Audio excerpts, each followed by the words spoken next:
This is Father Andrew Ritchie, and you're listening to Catholic Inspiration, a podcast from my website at studyprayserve.com. These homilies, presentations, and retreats form part of my ministry as a Catholic priest for the Diocese of Superior. And now I invite you to open your hearts to some Catholic inspiration. Today is Monday of the fourth week of Lent. Our Gospel reading is John chapter 4, verses 43 to 54.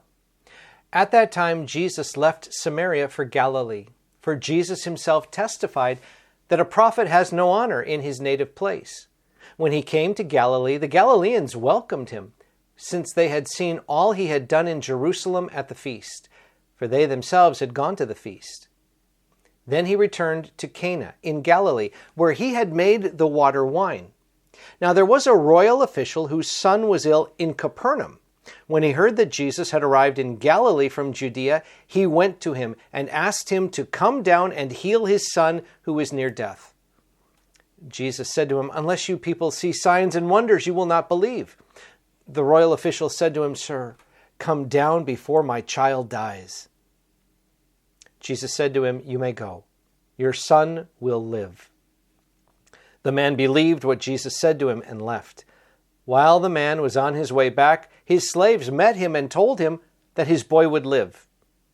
He asked them when he began to recover. They told him the fever left him yesterday, about 1 p.m. The father realized that just at that time Jesus had said to him, "Your son will live." And he and his whole household came to believe. Now this was the second sign Jesus did when he came to Galilee from Judea. So a quick note, Cana, the city of Cana in Galilee.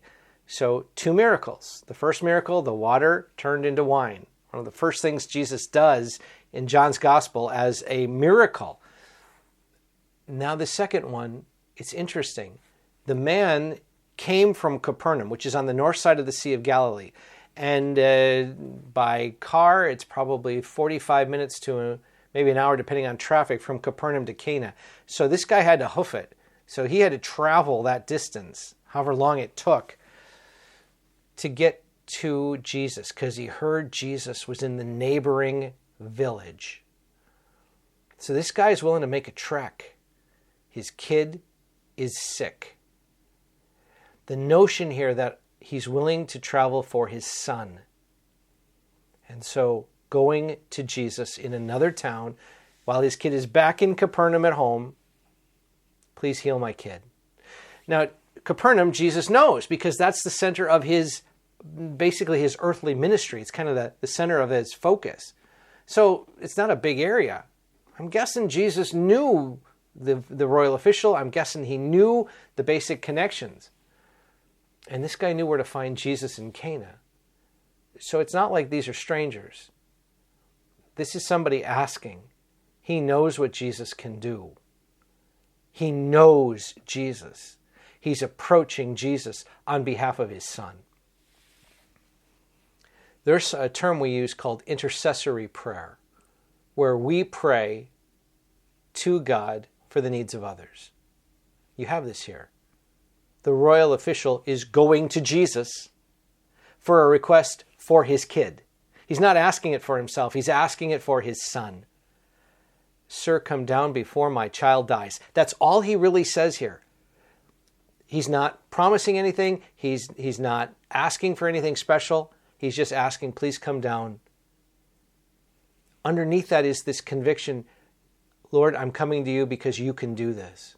There's a faith here. We're told that he believes. He doesn't even need any more proof. He takes Jesus at his word. Friends, this is our model for intercessory prayer. We pray to Jesus for all sorts of needs that we have, for all sorts of people in our life, that we intercede on their behalf. And we ask the Lord for the help, the grace, strength, healing, mercy, whatever it is.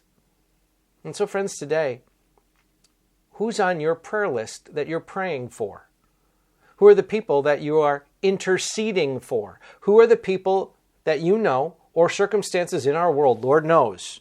You want things to pray for. We got plenty of struggles in the world. Friends, who's on your list?